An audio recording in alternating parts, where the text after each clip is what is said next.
Hello everyone, all my YouTubian friends and, dare I say, family. Yes, this is Spooky University topic number... I think I'll have to put a title in here.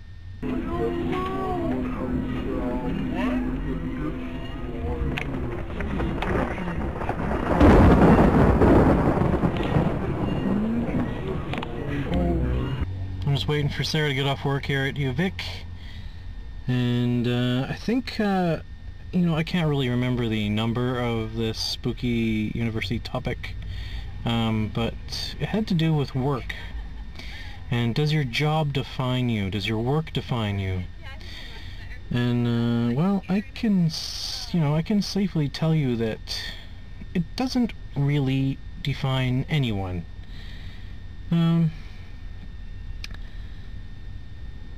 I would just like to list all of the jobs I've had. I was actually going to write it down, but I just haven't had a chance. So my first job ever was probably stonemasonry with my father. He had me mixing concrete when I was 10 years old, till I was about 16. Actually, I was hanging out with him on job sites since I was about 6, because he would take me with him to work. And, yeah, so I did that. My uncle was a carpenter, so I did some laboring for him when I was a teenager. So I've been a laborer. And then I branched off into the newspaper industry, delivering the penny saver, which I told the Blue Flamingo about.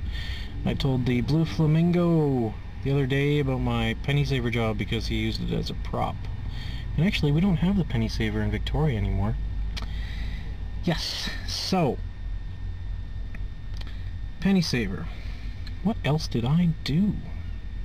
I worked at Esso for a couple of years, about 4 different gas stations. I worked at 7-Eleven. I worked at Payless Gas, another gas station. I worked at the Bay, the Hudson's Bay store, in the toy department. Yeah, the Bay. Actually, at the Bay, I was responsible for ruining their safe working record for about, oh, I don't know, 100 and some odd days in a row they had safe working, and then I cut the hell out of my finger and bled all over the floor, and I had some other injury where I fell off a ladder, I think it was. Anyway, I was young and stupid and crazy and on work experience, so that's my excuse. I worked at Walmart for a couple of years. At Walmart I did a couple of different jobs. One of them was working in the automotive center doing oil changes and tire changes and general automotive stuff, and I cost them thousands of dollars in claims because I bent a hood in half. I accidentally drove a Volkswagen Jetta into a large storage shelf full of oil filters and other numerous items, and that was a pretty exciting job. Actually, I was the one who made it exciting because it was so damn dangerous. Yeah, Walmart. Worked at Walmart. What else did I do? I worked at a plastic factory making the electric downriggers. Downriggers are the thing that you put a heavy weight on the end of the line and you lower the downrigger and it takes your line down to where the salmon are, and it makes it easier to fish in deep water. Scotty Plastics, yes. I ended up quitting Scott Plastics eventually because I got a rather large inheritance when my grandmother passed away, which didn't last very long, unfortunately. I did about 2 or 3 years of roofing. I roofed in the snow, I roofed in the rain, I roofed up and down Vancouver Island. I roofed metal roofs. I put asphalt shingles on. I've done torch on roofs, lots of exciting stuff there, eh? What else have I done? Worked for the provincial government. I started out as just a general, temp doing filing and photocopying, and I eventually got hired by the provincial government as a photocopier when I just started out, and I worked my way up to what was it? I was a document analyst after that, and then I was a legal assistant, and I started doing some legal assistant training, which I eventually didn't get so far in. And I thought legal assistant was going to be my, my big career achievement, but unfortunately not. I had too low of a grade point average, and the school I was taking that program from threw me out, unfortunately. Of course, it was only 0.25 of my grade point average that was too low.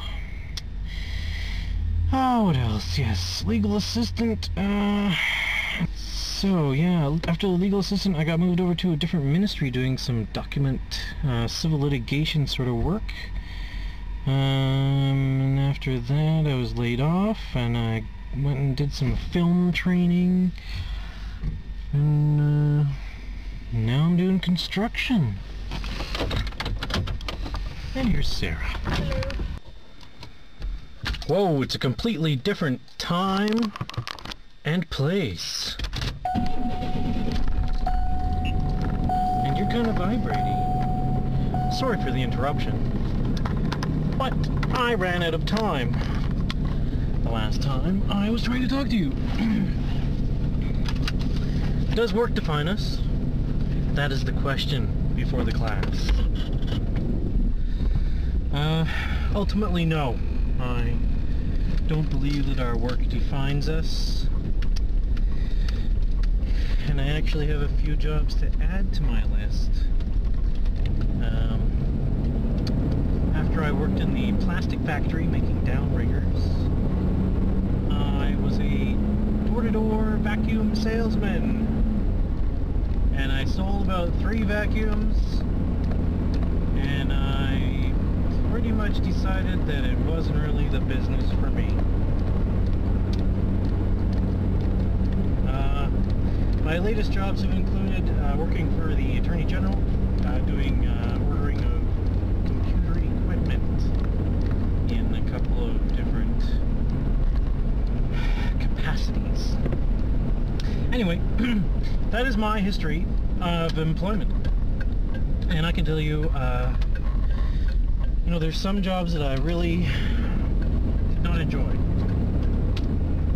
There were a couple of jobs where I would have loved to have stayed at and maybe progressed further career-wise, but generally my job has never defined me.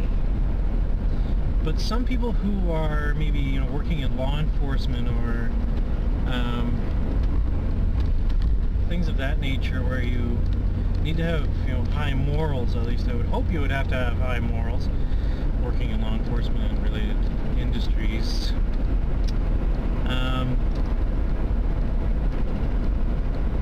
Yeah, I think those people have a hard time separating their life